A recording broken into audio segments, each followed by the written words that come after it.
Gente, boa noite a todos.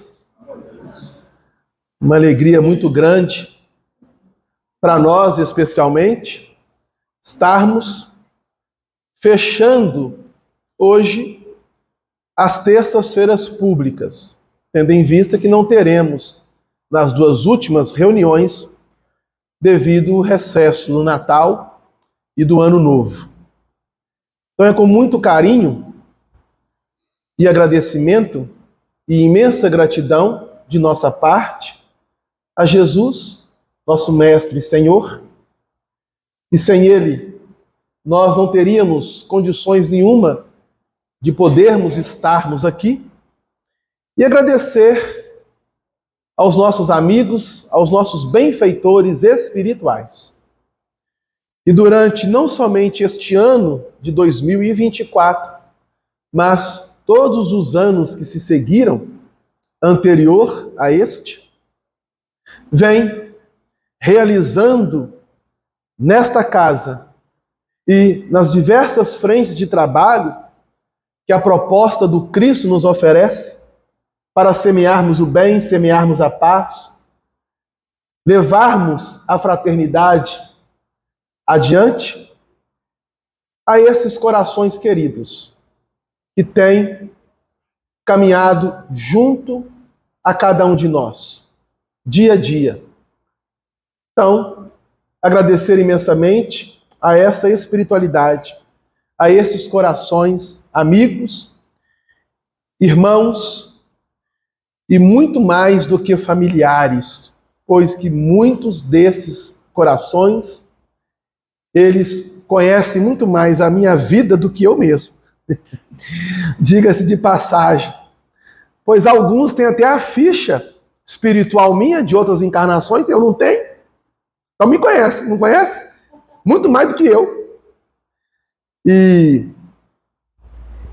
com certeza, eles, quando e devem, sempre fazer, nos dão aquela puxadinha de orelha que é preciso. Pois estar na carne não é tão simples quanto pareça. A reencarnação é uma bênção. Se nós soubéssemos valorizá-la, nós mudaríamos completamente a nossa direção diante de Deus, diante da própria vida. Hoje nós vamos trabalhar, como muitos aqui já sabem, a obra Jesus no Lar, pelo espírito Neio Lúcio, através da mediunidade de Francisco Cândido Xavier. Essa obra, ela veio ao mundo como um apelo da espiritualidade a nós que nos encontramos no corpo físico. Pois que aqui, neste grande laboratório da matéria física, aonde temos as oportunidades de reedificar, reconstruir os nossos caminhos diante da lei divina, pelos resgates necessários diante de acúmulos de débitos que nós já amealhamos e ainda continuamos a amealhar alguns por aí, na própria atual existência, para que nós aprendamos a termos Jesus conosco. Então a proposta da espiritualidade com esta obra é trazer Jesus para dentro dos nossos lares. Muitos vão dizer assim: ah, Delano, mas eu tenho Jesus no meu lar. Eu tenho uma foto de Jesus. Eu tenho um crucifixo de Jesus. Eu tenho uma Bíblia. E é muito comum, especialmente as pessoas mais antigas. Aqui não tem ninguém antigo, graças a Deus, né? Todo mundo aqui são modernos. Mas quem já não chegou em uma casa, ou na própria casa, e ver um exemplar de uma Bíblia Sagrada aberta dentro de um salmo? Que às vezes, se você tiver a coisa de chegar, você vai chegar lá e vai ver a Bíblia aberta dentro de um salmo. Não é assim? Isso está errado? Claro que não. Pelo contrário. É positivo. E deve ser feito. Até mesmo como despertar aqueles que chegam e os que já se encontram em casa. Ali está todas as diretrizes superiores proporcionadas a nós, espíritos que caminhamos nesta humanidade. Só que tem um detalhe. Da mesma forma que nós abrimos e deixamos lá, lá fica. Então qual que é o objetivo? Fazer com que esse exemplar da Bíblia Sagrada, que contém o Novo Testamento e o Velho Testamento, seja realmente o nosso alimento diário. O convite da espiritualidade é esse. Que Jesus esteja nos lares de todos, mas que possa estar principalmente e especialmente no lar íntimo, na casa íntima de cada um de nós. Sem Jesus, nós não chegaremos à casa do Pai. Delano. Por que não? Pois ele mesmo nos ensinou. Sem mim, nada podereis fazer. E isso temos constatado nos fatos apresentados pela nossa humanidade. Uma sociedade falida. Infelizmente, é preciso dizer isso. A nossa sociedade é falida. Adriano, por que você fala isso? Existe guerra no mundo hoje? Existem doenças? Existe fome? Existe discórdia? Existe desuniões? Então, isso é uma sociedade que não está sabendo se conduzir como deveria se conduzir. Então você tem lá o seu crucifixo, o retrato do Cristo, uma imagem qualquer, a própria Bíblia aberta, está lá, chamando, convidando. O objetivo é trazer para dentro de nós. E a espiritualidade, vendo as nossas dificuldades, o caminhar diante de obstáculos que nós mesmos fomos colocando ao longo de nossas jornadas, vem ao nosso socorro, estende-nos as suas mãos e chama-nos e convida-nos para permitir que Jesus adentre os nossos lares. Então essa obra Jesus no Lar, ele tem esse objetivo. O espírito chamado Neio Lúcio é um pseudônimo, obviamente, e se apresenta a Francisco Cândido Xavier e faz um contrato com ele. Só que tem um detalhe. Para que este espírito, ou qualquer espírito, possa ter escrito pelas mãos abençoadas de Francisco Cândido Xavier, hoje nós podemos afirmar isso, ele já está desencarnado, porque enquanto encarnado nós não tínhamos ainda condições de falar isso. Não é mesmo?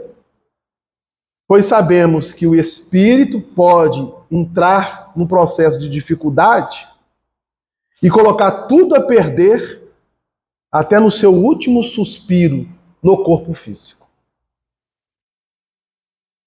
Quem nos relembra isso é um amigo espiritual, numa das obras do espírito André Luiz, a Francisco Cândido Xavier.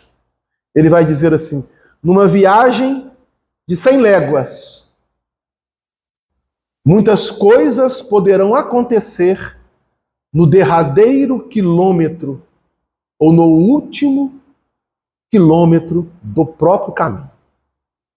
Não é assim? Então imagina você fazendo uma viagem extensa, longa. Tudo correu maravilhosamente bem. Você está a poucos metros da chegada do seu destino. Pode acontecer um acidente ou não pode? Pode.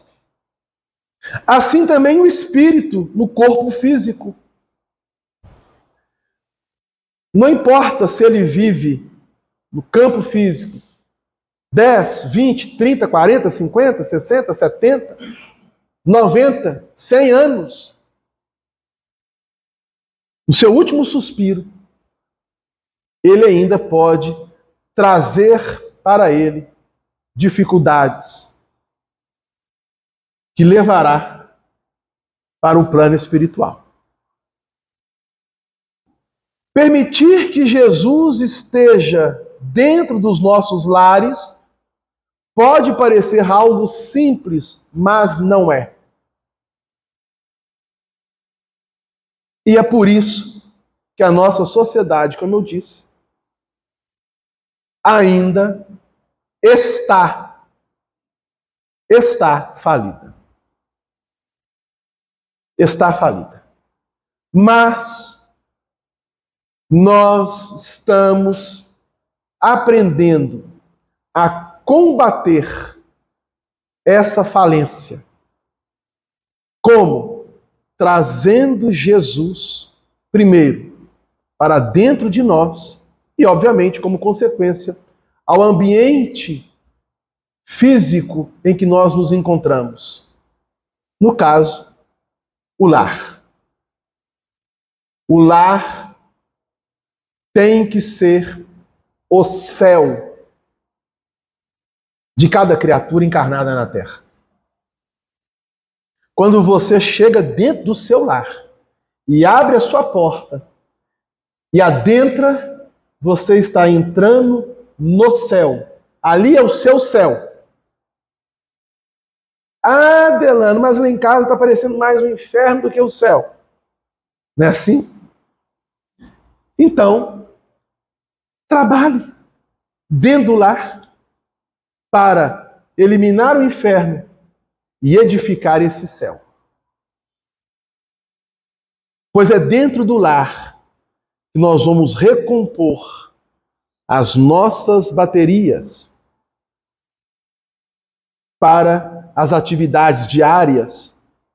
É dentro do lar que nós teremos os nossos momentos de encontro com nós mesmos.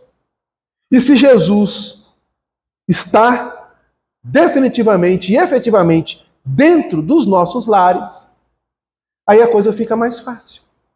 Por quê? O fardo vai ficar leve e o jugo suave. Foi ele que nos ensinou isso. Este espírito, Neio Lúcio, a duras penas, ele aprendeu isso. E as histórias que ele traz são fatos verídicos que aconteceram à época que Jesus esteve entre nós. Há um livro de Emmanuel intitulado 50 anos depois. É um romance histórico deste benfeitor espiritual que durante toda a existência do Chico direcionou o trabalho mediúnico do nosso irmão querido. E neste romance, 50 anos depois, ele está narrando acontecimentos do segundo século da nossa era. Então, ali vamos encontrar ele mesmo sendo um dos personagens deste livro.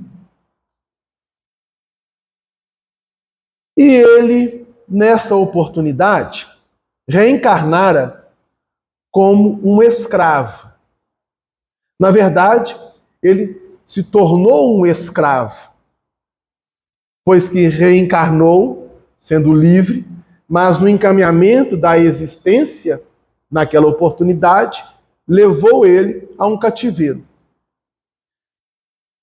Tinha sangue hebreu, pois que seus pais eram judeus, israelitas, mas havia nascido numa cidade onde Grécia imperava. Então, apesar de ser grego, nasceu numa das cidades da Grécia, os seus ascendentes, seus pais, eram de origem israelita e judeus. Por que nós estamos contando essa história? Porque antes ele fora um senador romano. Então vejam bem, no primeiro século da era cristã, ele vem como um senador romano, como um cidadão romano.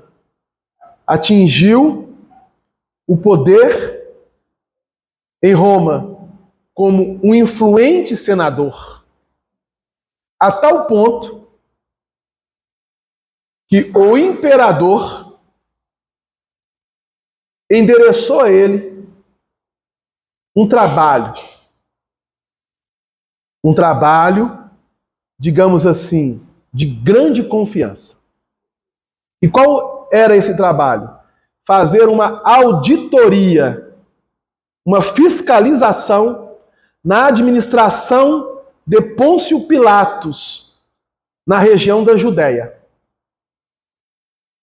Olha pra você ver. Então o imperador entregou a ele cartas, chegou à Judéia e foi recebido por Pilatos, não com, digamos assim, de boa vontade por parte de Pilatos, pois que Pilatos sabia que ele estava ali amando o imperador para fiscalizar toda a sua administração. Então ele teve uma influência muito grande. No caminhar, ele desencarna. Essa história está narrada no livro há 2000 anos. E 50 anos depois, nós já vamos encontrar ele agora como um grego, porém de ascendência israelita judia.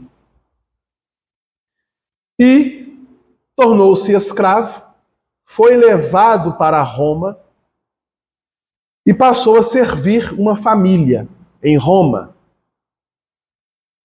Uma família influente, onde o patriarca da família era senador e o seu genro também era um senador. Está na obra 50 anos depois. E ele, então, mostrando seus dotes intelectuais, eles o fizeram professor da filha daquele senador romano. Então vejam bem que um romano vai entregar a sua filha a um escravo, pois este escravo deu a ele uma confiança e o mesmo, pelos dotes de sabedoria e de intelectualidade que trazia, permitiu que sua filha estudasse com ele, pois que este irmão tinha um conhecimento vastíssimo de toda a história de Roma, que era o próprio Emmanuel, que numa outra existência foi senador e havia vivido em Roma, sabia da história de Roma. Só que tinha um detalhe. Ele era cristão. E no decorrer das aulas, começou a levar alguma coisa dos ensinamentos do Cristo para a jovem. E a jovem, ela se converteu ao cristianismo.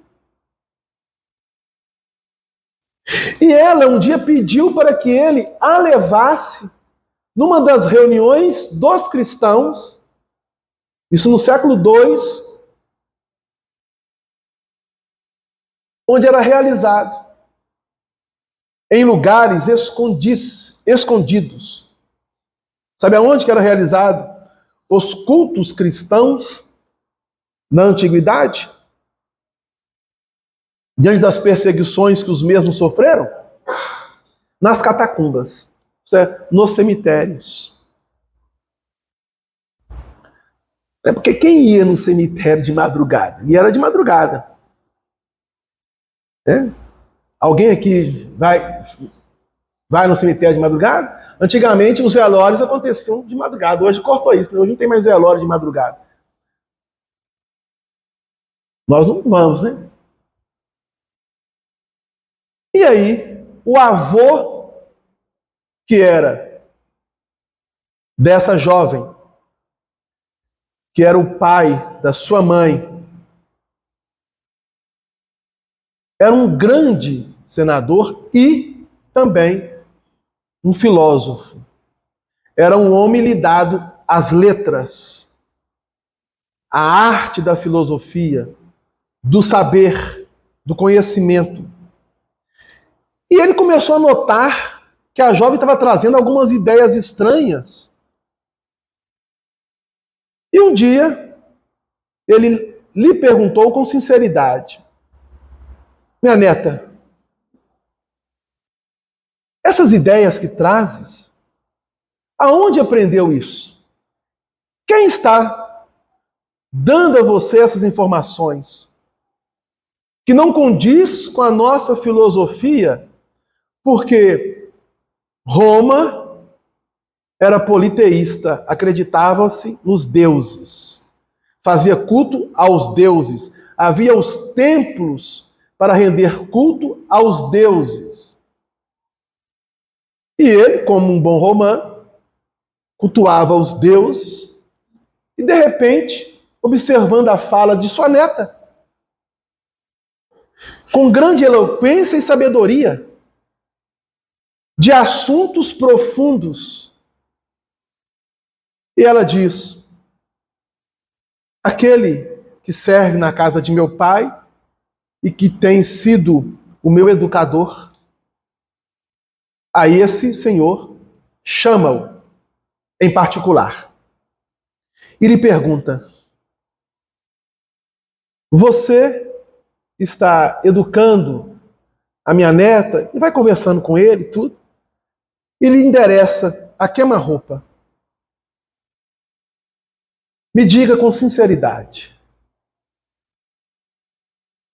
o que você traz no seu íntimo como crença?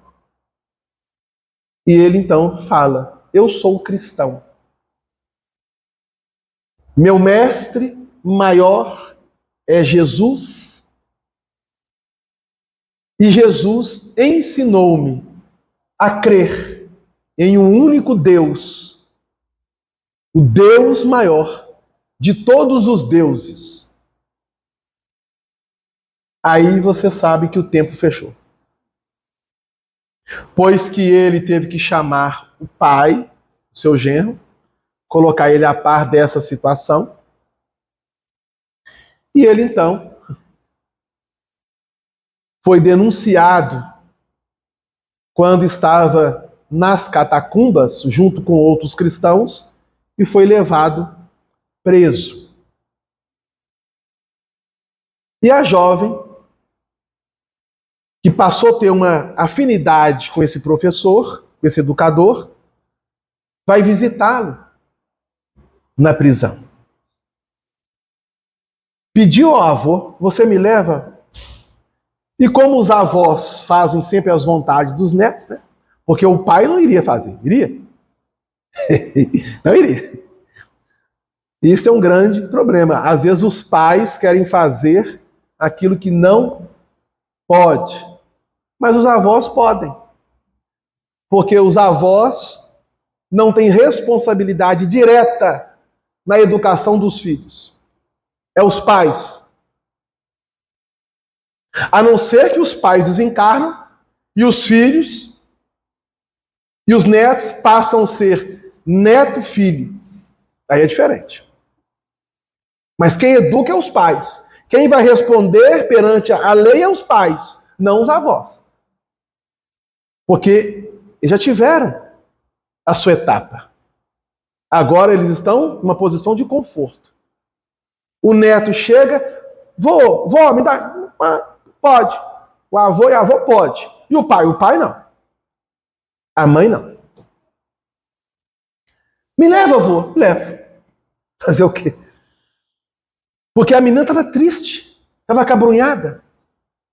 Ela o leva e ele então começa a dialogar mais vezes a respeito dessa filosofia cristã.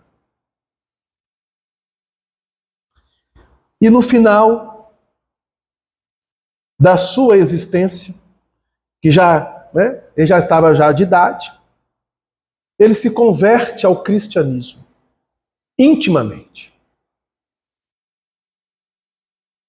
Este avô traz o nome no livro de Cneius Lúcius. É o mesmo espírito, Neio Lúcio, que psicografou a obra Jesus no Lar, que ditou a obra Jesus no Lar à mediunidade de Francisco Cândido Xavier. Então vejam bem que Cneius Lúcius, que é esse personagem na obra, 50 anos depois, durante as outras existências, passa a viver as mesmas com esforço para burilar-se e tornar-se verdadeiramente um cristão. E vejam bem que ele traz o nome Neio Lúcio, que é parecido com Cneius Lúcius. E no capítulo 11, intitulado O Santo Desiludido, que é o que nós vamos estudar hoje, por que eu contei essa história? Para nos mostrar que os espíritos que estão ditando as mensagens da Francisco Cândido Xavier têm bagagem. Ele se converteu ao cristianismo no século II. E durante todos os séculos que foi reencarnando, até a sua última encarnação, como cristão, dando testemunho. E a obra, 50 anos depois, é uma obra espetacular. Quem não leu, leia. Quem já leu, releia. Porque ali traz grandes ensinamentos. O santo desiludido. Agora vamos fazer aqui uma reflexão. Santo, ele traz desilusões? Será? Imaginemos um santo. Pode ser o santo que você venera, que é alguém que tem uma veneração por algum santo. Não é isso? Já pensou se esse santo ficar desiludido? O Santo Antônio até pode ser que sim, né? Porque o Santo Antônio pode até ter algumas desilusões, né? Ele não vale. Né? Mas e os outros? Francisco de Assis, por exemplo. Já imaginemos Francisco de Assis desiludido? Um santo que serve ao Mestre, a Jesus. E que se tornou santo, isso quer dizer que toda a sua trajetória, toda a sua caminhada foi de esforços para trazer na praticidade as leis divinas. Então ele não se desilude, porque algo que temos aprendido com a doutrina dos Espíritos é uma palavra que muitos de nós, às vezes, a esquecemos. Esperança. Pois que os santos têm esperança na humanidade. Jesus tem esperança na humanidade. Deus tem esperança na humanidade. Esperança em cada coração, em cada consciência. Então eles não podem desiludir. Mas o título, a lição é o santo desiludido. E quem narra a lição é o próprio Cristo. Em uma das noites em que se encontrava na casinha, digamos assim, do grande pescador da Galileia, o apóstolo Pedro. Porque ele vai iniciar assim, ó: inclinara-se a palestra no lar humilde de Cafarnaum para os assuntos alusivos à devoção, quando o mestre narrou com significativo tom de voz.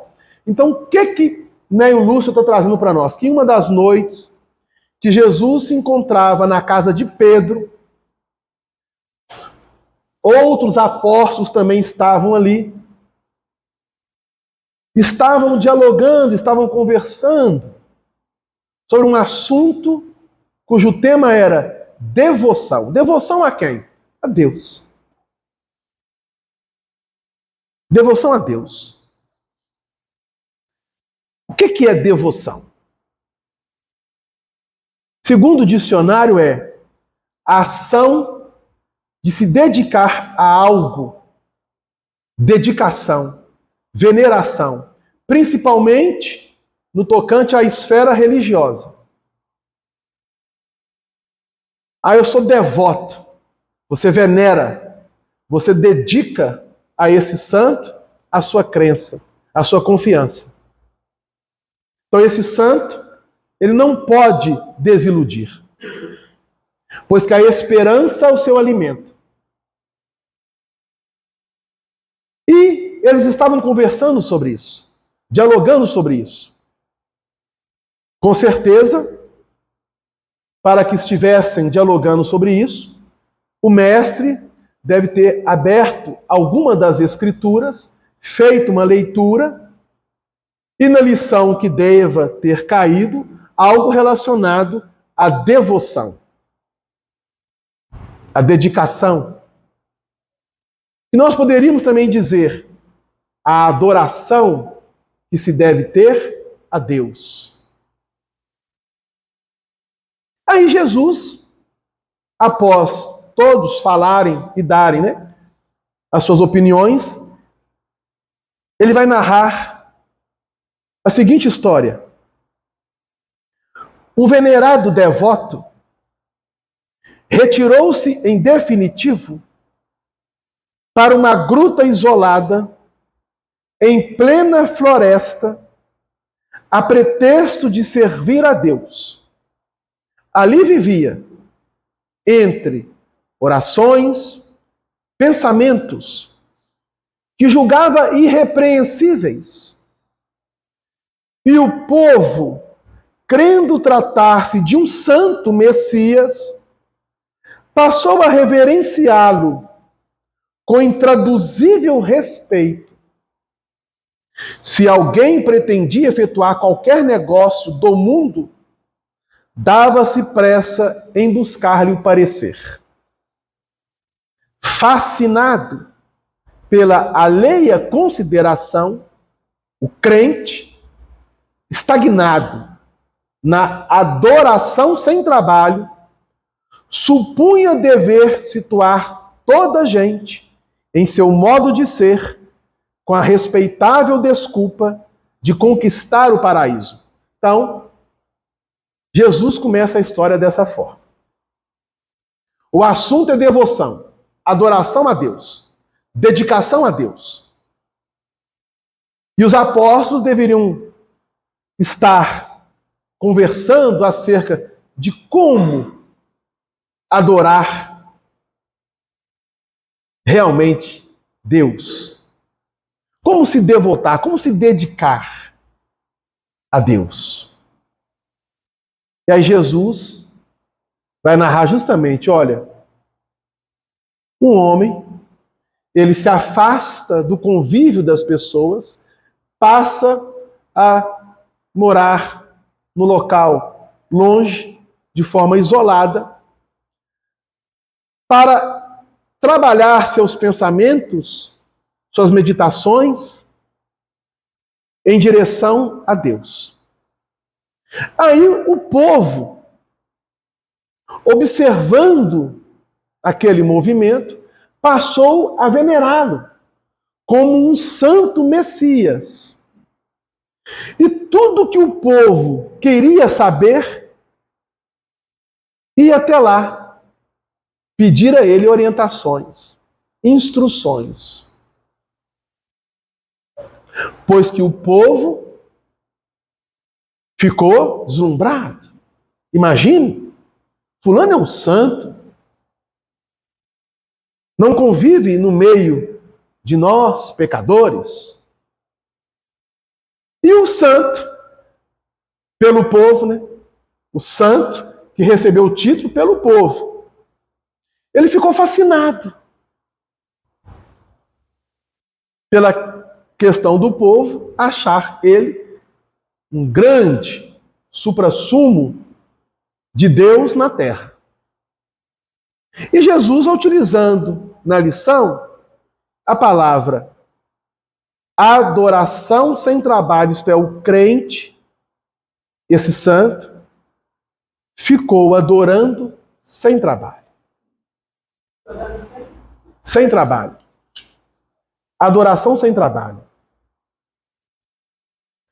Se nós pegarmos o Livro dos Espíritos, na questão 657, e nós vamos ler aqui essa questão, está na terceira parte do Livro dos Espíritos, dentro do segundo capítulo, intitulado Lei de Adoração.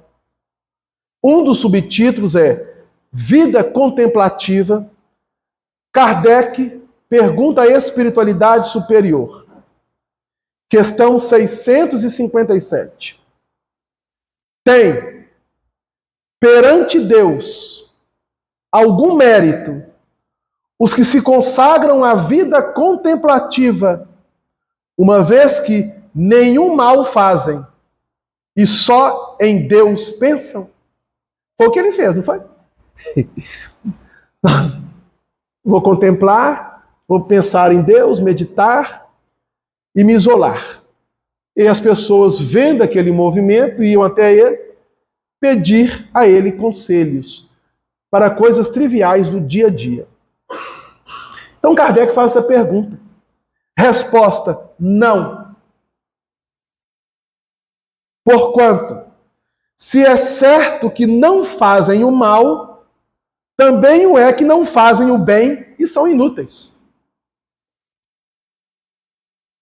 Mas aqui na história narrada por Jesus,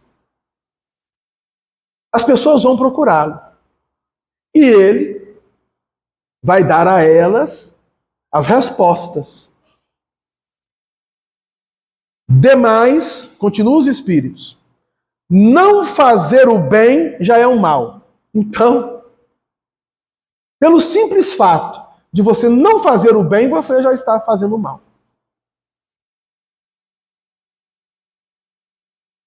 Simples, né? Esse isolamento já fica sem unidade de ação de relacionamento. Sim. Perde o contato, né? Diário. Deus quer que o ser humano pense nele, mas não quer que só nele pense, pois que lhe impôs deveres a cumprir na terra. Então, cada um de nós que aqui nos encontramos, temos os nossos deveres diante da lei divina. Todos nós o temos. E a espiritualidade continua. Quem passa todo o tempo na meditação e na contemplação, nada faz de meritório aos olhos de Deus. Então vejam bem.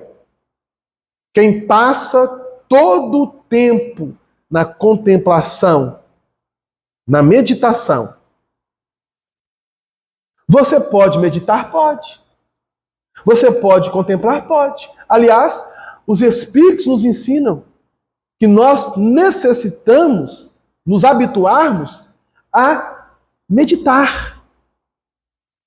Mas não passar a vida inteira meditando. Meditar algumas horas.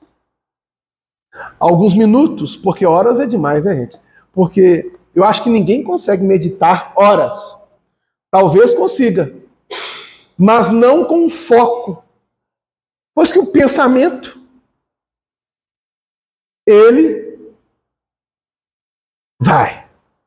Basta fazer um exercício. Quando fazemos uma prece simples. Você está fazendo a prece, ela está sendo verbalizada, mas você pode estar pensando 1000 coisas ao fazer a prece. Meditar é criar um hábito de concentração para direcionar o seu pensamento, focar e não desvirtuar o pensamento. Nós devemos fazer isso? Devemos. Temos condições? Temos. Só que no caso, é não ficar às 24 horas do dia, da semana, do mês, e aí vai, neste estado de contemplação e meditação. Porque vive uma vida toda pessoal e inútil à humanidade. E Deus lhe pedirá contas do bem que não houver feito. Então, somente contemplar e meditar sem nada fazer de útil já é um mal. Ah, mas eu estou pensando em Deus. De forma equivocada. Olha que coisa interessante. Questão 657 do Livro dos Espíritos. Falou no início que essa situação que estava na casa do filho. Porque aqui neste livro, Jesus no Lar, nós estamos no capítulo 11. No prefácio do livro e no primeiro capítulo, Jesus, ele sempre, quando estava em Cafarnaum, que é onde Pedro habitava, morava, ele pernoitava na casa de Pedro. E num belo dia, Jesus se encontrava na casa de Pedro, estavam ali os familiares dele, e todo mundo conversando, mas conversando assuntos triviais, assuntos que não edificam, assuntos que não constroem. Aí Jesus chama-lhes a atenção e diz a Pedro: tens algum exemplar da Escritura? Pedro tinha. Pegou lá uma escritura, um rolo de escritura, entregou para Jesus. Jesus pediu todo silêncio, fez uma prece, abriu, fez a leitura e começou a dialogar com eles da importância de trazer para dentro do lar Deus. Então narra-nos Néio Lúcio, nesta obra, que o culto do Evangelho no lar foi instalado por Jesus na casa de Pedro. Por isso que a espiritualidade nos recomenda o estudo do Evangelho no lar, o culto do Evangelho no lar. Por quê? Porque Jesus, ele próprio, deu o exemplo. exemplo, na casa de Pedro. E aqui, no início da lição, como várias delas, que inclinara-se a palestra no lar humilde de Cafarnaum, na casa de Pedro. Ele estava na casa de Pedro. Aí você vai me perguntar assim, mas por que Jesus só ficava na casa de Pedro? Eu não sei. Não sei. Por que ele não ficava na casa de João e de Tiago? Por que ele não ficava? Não sei. Né? Aí você tem que perguntar para Jesus. Então, quando você desencarnar, chegar no plano espiritual, você pede uma... Ou então, se eu tiver essa chance um dia, eu vou perguntar por que você só escolhia ficar na casa de Pedro? Oi? Não sei se tinha o melhor vinho, porque Jesus nunca bebeu nada de álcool.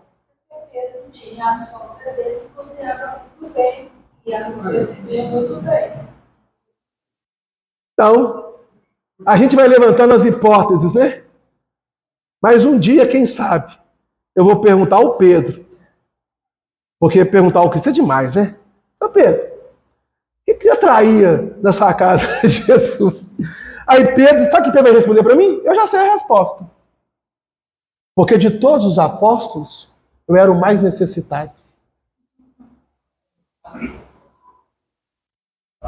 Por isso ele me escolheu estar na minha casa. Era a casa que mais necessitava da presença dele. Percebeu? Não existe privilégio. Existe justamente necessidade. A espiritualidade observa qual é a sua necessidade. Só que tem um detalhe. Eles vão observar a necessidade do espírito, não é do corpo físico, não.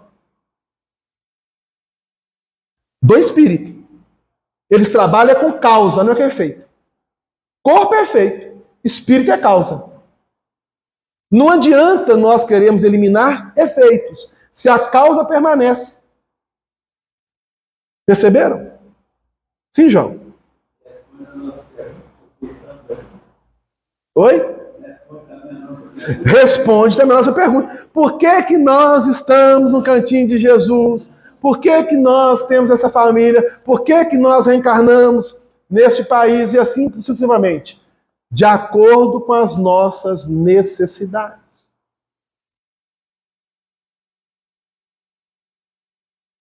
Aí, esse santo, que estava fascinado por se achar maioral, por se achar que estava numa posição elevada, e é uma advertência para nós. Cuidado. Cuidado.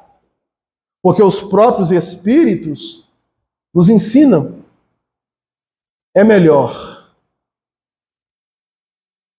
deixar 10 verdades do que aceitar uma mentira. É melhor você rejeitar 10 verdades do que aceitar uma mentira. Nós, na humanidade, fizemos tudo ao contrário. Nós acolhemos a mentira, pensando que essa mentira é a verdade. Aí as pessoas iam até ele. Se um homem ativo e de boa fé lhe trazia a apreciação algum plano de serviço comercial, ponderava escandalizado. Então alguém chegava lá e falava assim, olha, eu estou com um projeto aqui, eu quero fazer isso, quero fazer aquilo, abrir o comércio, dar trabalho, ter produção, criar condições favoráveis e melhores para a cidade. Ele dizia assim, de forma escandalizada, é um erro. Apague a sede de lucro que lhe ferve nas veias. Isto é ambição criminosa. Venha orar e esquecer a cobiça. Aí ele vai pontuando vícios que nós trazemos. Cobiça. Então, o que aquele homem diante das suas meditações, da sua contemplação a Deus, vinha exercitando, estou fugindo da cobiça. E quando alguém chegava até ele e lhe propunha, olha, sou um comerciante, estou com um projeto de ampliar meus negócios, vai trazer trabalho, vai trazer produção, eficiência e, consequentemente, uma melhoria para a cidade. O que o santo dizia a ele? Isto é um erro. Apague a sede de lucro. É ambição criminosa. Vem orar e esquecer a cobiça. Se esse ou aquele jovem lhe rogava opinião sobre o casamento, clamava aflito. É disparate. A carne está submetendo o seu espírito. Isto é luxúria. Venha orar e consumir o pecado. Então as pessoas iam até ele, levavam os seus problemas e ele tinha as respostas. As respostas dele. Quando um outro companheiro lhe implorava conselho acerca de algo elevado, encargo na administração pública, exclamava compungido, é um desastre. Afaste-se da paixão pelo poder. Isto é vaidade e orgulho. Venha orar e vencer os maus pensamentos. Então vejam bem que ele ia pontuando os vícios da própria sociedade. A cobiça, a luxúria, a vaidade, o orgulho. Surgindo pessoa de bons propósitos, reclamando-lhe a opinião quanto a alguma festa de fraternidade em projeto, objetava irritadiço. Então, em todas as falas, Jesus coloca, ponderava escandalizado, clamava aflito, exclamava compungido, objetava irritadiço. Santo se irrita? Santo tem falas alteradas de compulsão?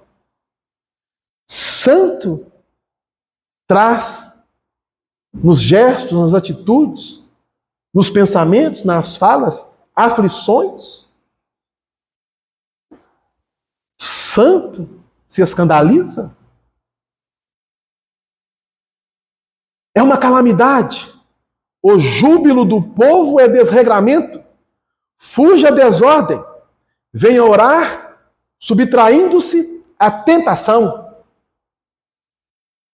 E assim, cada consulente, em vista da imensa autoridade que o santo desfrutava, então vejam bem, essa autoridade, quem construiu foi o povo,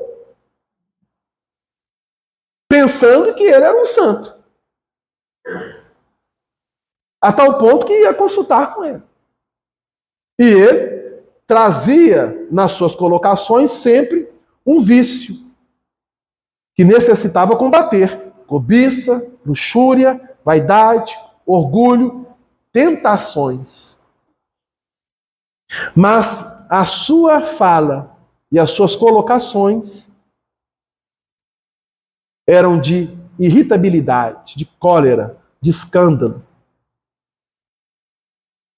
E assim, cada consulente, em vista da imensa autoridade que o santo desfrutava, se entristecia de maneira irremediável e passava a partilhar-lhe os ócios na soledade, em absoluta paralisia da alma. Iam buscar a consulta, tinham a resposta e passavam a viver conforme as respostas que o santo havia lhes dado. E aí Jesus coloca, paralisando a alma. Quando a espiritualidade nos coloca a alma, ela não está falando do espírito que está encarnado. Do espírito encarnado. Pois que na questão 134 do Livro dos Espíritos, Kardec questiona a espiritualidade. Qual é a definição de alma? Resposta: espírito encarnado. Está lá. Questão 134. Ele é tipo como se fosse um guru, falso profeta. Um falso profeta. Na humanidade tem falsos profetas, gente? Tem falsos cristos? Nós temos um capítulo no Evangelho segundo o Espiritismo chamando-nos a atenção para isso. Os falsos cristos e os falsos profetas, que não estão somente nos meios religiosos, estão nas diversas áreas onde nós atuamos. Só que tem algo que nós não conseguimos combater. Não tem jeito. A sabedoria de Deus é tão imensa, que diante de vários mestres que nos direcionam, existem alguns que nós não conseguimos fugir, nem nos escondermos. Sabe qual é? Não. O tempo. O tempo, todavia, que tudo transforma, trouxe ao preguiçoso adorador a morte do corpo físico. O santo ia ficar santo na carne pelo resto da eternidade? Pela eternidade afora? Obviamente que não. Assim também nós. Ah, Delano, o tempo. Calma. Existe o tempo. Ah, fulano, tem o tempo. Nós precisamos aprender a trabalhar com o tempo. Nós não trabalhamos a favor do tempo. Aliás, nós trabalhamos contra o tempo. Todos os seguidores dele o julgaram arrebatado ao céu. E ele mesmo acreditou que do sepulcro seguiria direto ao paraíso. Com inexcedível assombro, porém, foi conduzido por forças das trevas a terrível purgatório de assassinos. Diante da lei divina, foi considerado um assassino, embora nunca cometeu um crime, diretamente falando, matando a oportunidade de uma pessoa de viver no corpo físico. Em pranto, desesperado, indagou, à vista de semelhante e inesperada aflição, dos motivos que lhe haviam sitiado o espírito em tão pavoroso e infernal torvelinho, sendo esclarecido que, se não fora homicida vulgar na terra, era ali identificado como matador, um assassino da coragem e da esperança em centenas de irmãos em humanidade. Ele matou a esperança e a coragem das pessoas. E as próprias pessoas que se permitiram se iludirem passaram a viver conforme as instruções que ele foi dando. Lembremos que a conversa estava pairando sobre a devoção que devemos ter a Deus. Então, os apóstolos, naquela noite, na casa de Pedro, estavam dialogando sobre a devoção que tinha que ter, ou que temos que ter a Deus. Silenciou Jesus. Mas João, o apóstolo João, muito admirado, considerou: mestre, jamais poderia supor que a devoção excessiva conduzisse alguém a infortúnio tão grande. O Cristo, porém, respondeu imperturbável: plantemos a crença e a confiança entre os homens. Isto é, não matemos a esperança de quem quer que seja. Se nós, num dado momento, não podemos ou não estamos em condições de realizar algo a alguém de forma mais direta, nós temos a esperança que nos consola e que nos esclarece, que é o Espiritismo, a doutrina espírita, que vem reviver os ensinamentos do Cristo. Plantemos a crença e a confiança entre os homens, entendendo, entretanto, que cada criatura tem o caminho que lhe é próprio. Isto é, você vai trabalhar a esperança e a crença.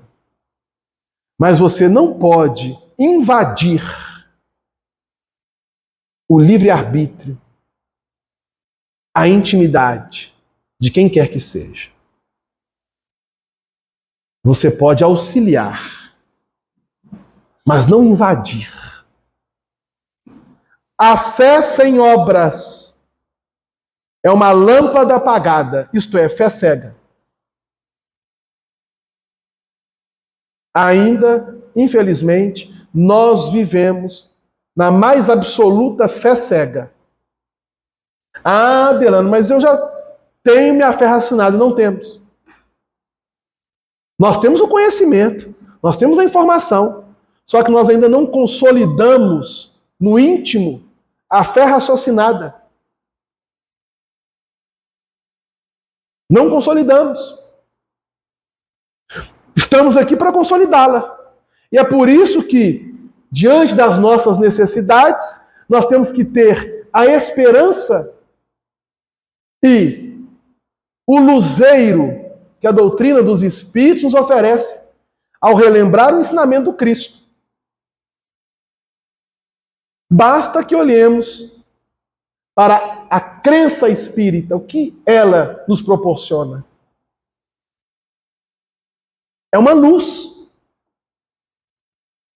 Nunca nos esqueçamos de que o ato de desanimar os outros nas santas aventuras do bem é um dos maiores pecados diante do Todo-Poderoso e compassivo Senhor.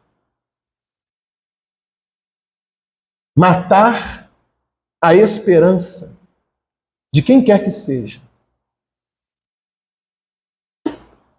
é um convite para nós.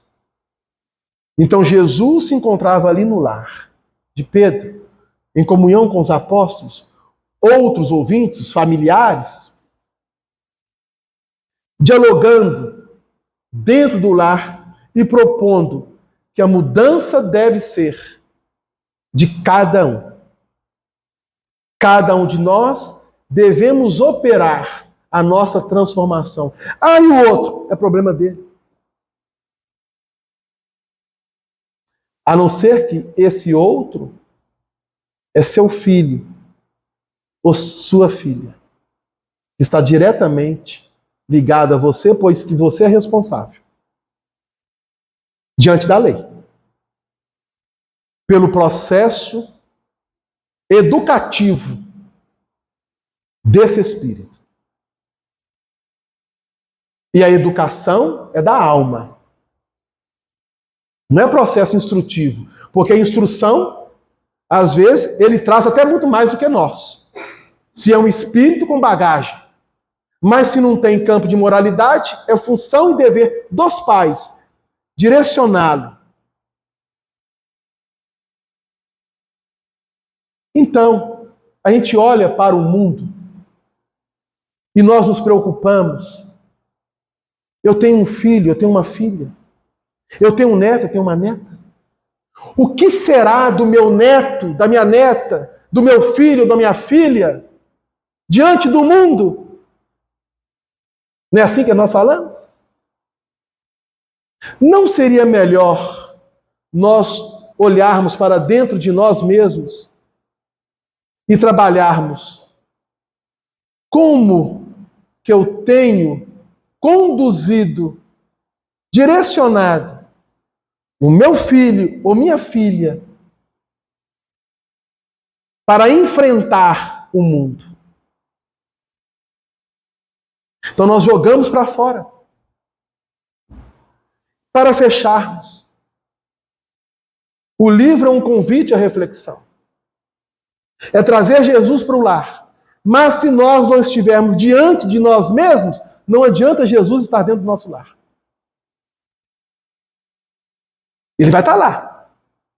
Mas nós não estamos dando receptividade. Tem um livrinho chamado Conduta Espírita. Nós estamos falando para espírita. Estamos numa casa espírita. E neste livro, que nós até já fizemos abertura com ele aqui na nossa casa, que é um convite da espiritualidade, André Luiz, através de Valdo Vieira, no capítulo 18, traz o título Perante Nós Mesmos. Porque o que o santo fez perante ele mesmo? Se equivocou, se isolou, vou viver aqui contemplando para Deus. Mas as pessoas viram aquele movimento, se equivocaram e foram atrás querendo respostas para a vida de cada um. A gente às vezes fazemos isso, né? Às vezes a gente chega na casa espírita querendo resposta. O objetivo nosso é justamente oferecer essa resposta. Mas, à medida que nós vamos penetrando, nós vamos observar que as respostas já existiam. Nós é que não conseguíamos visualizá-las. O título da lição é Perante Nós Mesmos. Vigiar as próprias manifestações, não se julgando indispensável e preferindo a autocrítica ao autoelogio. Então vejam bem que o santo ficou fascinado. Porque todos pensaram que ele era um santo. Mas desiludido.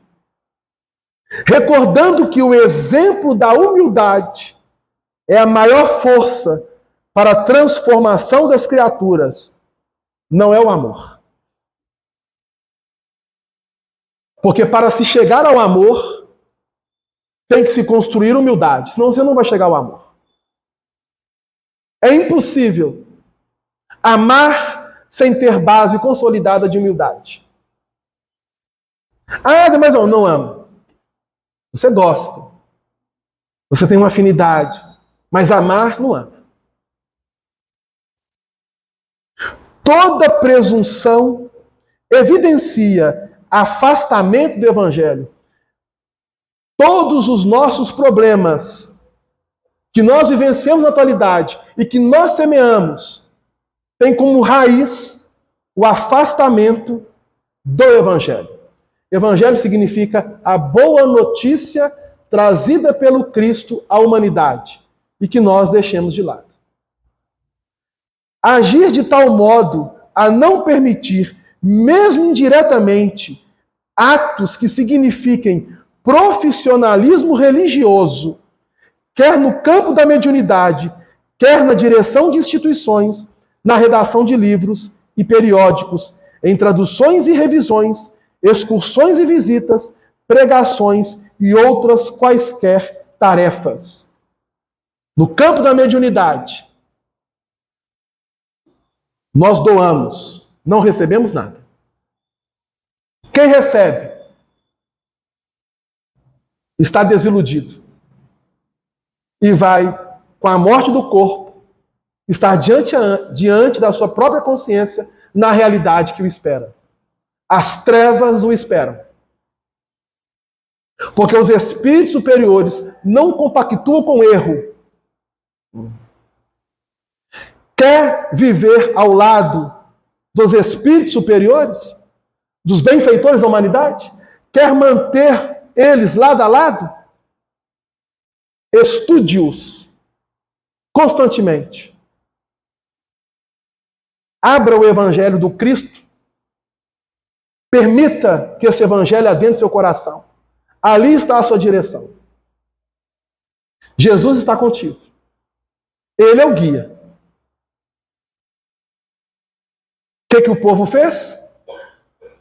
Foi buscar informação com o santo, que era completamente desiludido.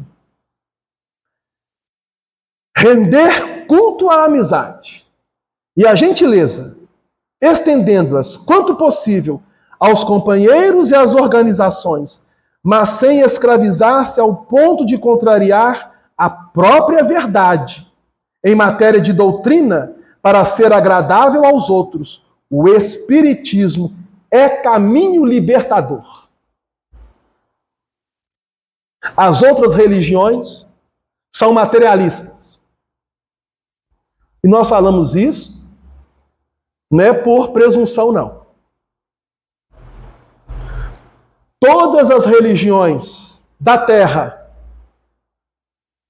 na sua grande proposta, são materialistas. Pregam Deus de forma equivocada. E é por isso que o Espiritismo é combatido. E é por isso que nós espíritas precisamos estar vigilantes. Ah, que isso, Delano? Basta olhar a crença das mesmas. Doutrina das penas eternas. Você desencarna. Céu pela eternidade ou inferno pela eternidade. Isso é materialismo. Porque não permite ao espírito o progresso. Você vai ficar pela eternidade. Você chegou no plano espiritual, está no céu, sua mãe está no inferno. E aí? Pela eternidade. Acabou. Você nunca mais vai ver sua mãe e nem sua mãe vai te ver. Isso é consolo? Qual é o consolo? Plano espiritual. Minha mãe está em dificuldade, em zonas difíceis. Como posso ajudá-la? Vamos auxiliá-la. Recolhemos, trabalhemos. Retornamos à carne. Os papéis se invertem. Agora você será a mãe ou o pai, e aquele que foi sua mãe e seu pai será seu filho. Com qual objetivo? Progredir diante da luz e de Deus. A não ser que você prefere ficar nas penas eternas, no céu, contemplando Deus, ou no inferno, queimando pela eternidade. Aí é opção. Mas o que diz a razão? Recusar várias funções simultâneas nos campos sociais e doutrinários para não se ver na contingência de prejudicar a todas, compreendendo ainda que um pedido de demissão em tarefa espírita quase sempre equivale à ausência lamentável. O afastamento do dever é deserção.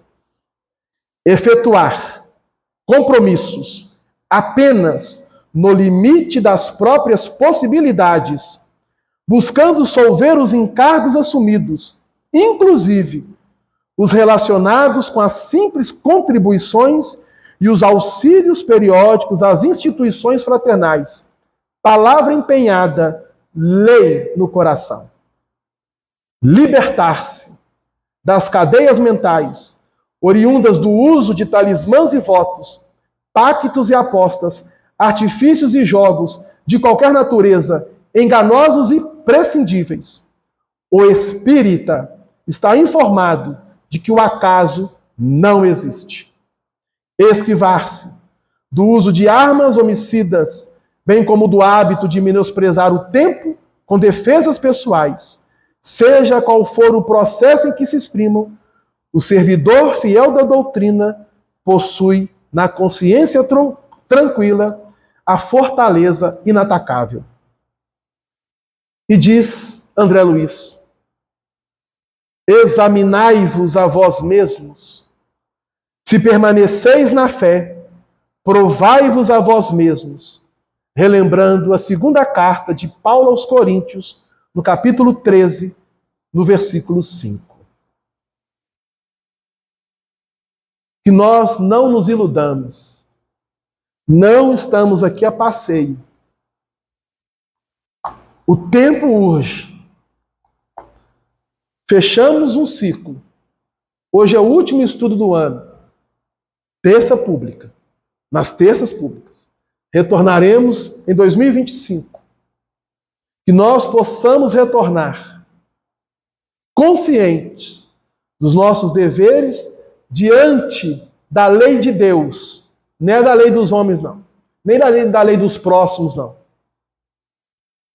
Porque nós vamos deixar o corpo físico. Mais cedo ou mais tarde. Pode ser que em dezembro de 2025, muitos corações que nós conhecemos já não estarão presentes nessa atual existência, lado a lado de nós. Para onde é que eles vão? Plano espiritual. E aí a gente perde a espiritualidade. Socorre a ajuda. E a espiritualidade acolhe. Faz o que é possível. Mas se o espírito que viveu durante dezenas de anos no plano físico nunca se prontificou a permitir Jesus adentrar o seu próprio lar, quer beber na fonte? Nós temos uma responsabilidade muito grande. E essa responsabilidade começa com nós mesmos. Jesus não estava na casa de Pedro a passeio. Jesus não ficou 3 anos na terra trabalhando e preparando os apóstolos para a Boa Nova por brincadeira.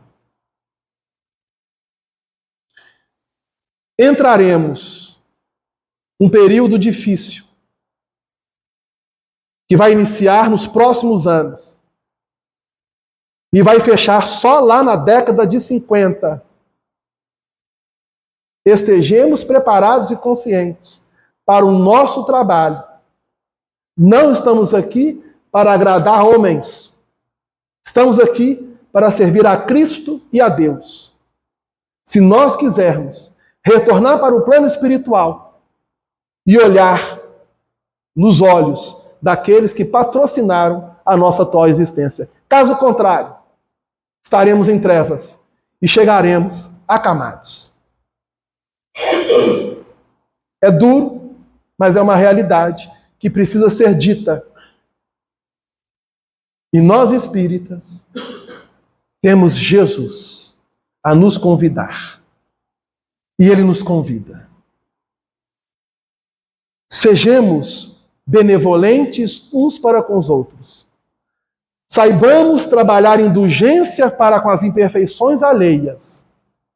Saibamos perdoar as ofensas. Essa é a caridade que Jesus exemplificou. Se queres seguir Jesus, apague-se para o mundo e cresça para a luz maior. É um desafio? É, mas se faz necessário. Caso contrário, ficaremos ainda presos e escravizados às reencarnações dificultosas. Vamos fazer a nossa prece final.